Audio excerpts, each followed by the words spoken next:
आणि किती भाई संघाऱ्यांच्या विचारांचा प्रचार आणि प्रसार केला पाहिजे हे आपल्या कार्यकर्त्यांनी स्वतःमध्ये आत्मचिंतन करावं. भरपूर लोक मला असे म्हणतात की अरे काय भाई संघारे करतो तू. म्हणे मनोज भाईंचं तिकीट भाई संघारेंनीच कापलं. मनोज भाई म्हणे उभे राहणार होते आणि भाई संघारेंनीच म्हणे मनोज भाईंना उभं राहून नाही दिलं, भाईंचं तिकीट कापलं. अशा लोकांना म्हणजे यांची मला क्यू येते यांच्या बुद्धीची. आता माझ्या वडिलांनी जिवंत असताना कधी मला स्टेजवरती उभं नाही केलं, कधी माझ्या हातात माईक दिला नाही. तर मी तर चांगलंच बोलतो, त्यांना बोलता येत नाही, त्यांना भाई बोलायचे गे बोला बोला, मला कधी उभं केलं नाही. याचा अर्थ काय भाईंचं माझ्यावरती प्रेम नव्हतं किंवा भाईंना असं वाटायचं की नाही बाबा माझा पोरगा चळवळीमध्ये येऊ नये, असं होत नाही. पण ज्या वेळेस त्या व्यक्तीला मान दिला पाहिजे, कारण का आपल्या चळवळीमध्ये मानपानाचे लोक भुकेले असतात. त्यांना तुम्ही जेवण देऊ नका, दारू देऊ नका, पण मानपान मात्र दिला नाही तर ते लगेच रुसतात आणि निघून जातात. त्यावेळेस ती परिस्थिती झाली असेल, ते राजकारण झालं असेल, मी बघायला नव्हतो, मला माहित नाही.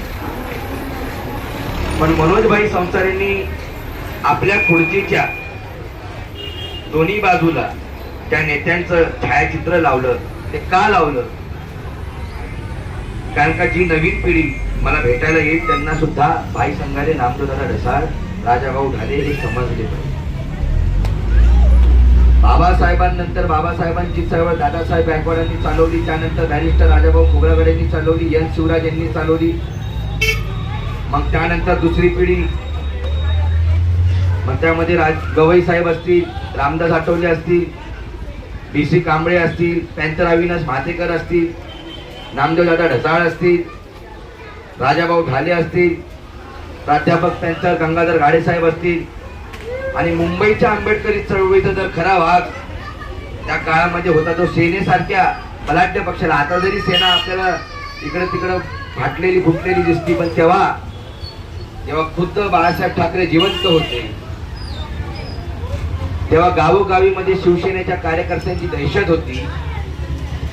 तेव्हा खुलेआम त्यांच्या घरात नाही पीठ, माणसाचे विद्यापीठ हे स्टेजवरून बोललं जायचं. त्यावेळेस बाळासाहेब ठाकरे स्टेजवरून खुलेआम मुसलमानांना लांड्या म्हणायचे आणि बाळासाहेब ठाकरेंच्या विरोधामध्ये बोलायला कोण तयार नव्हतं.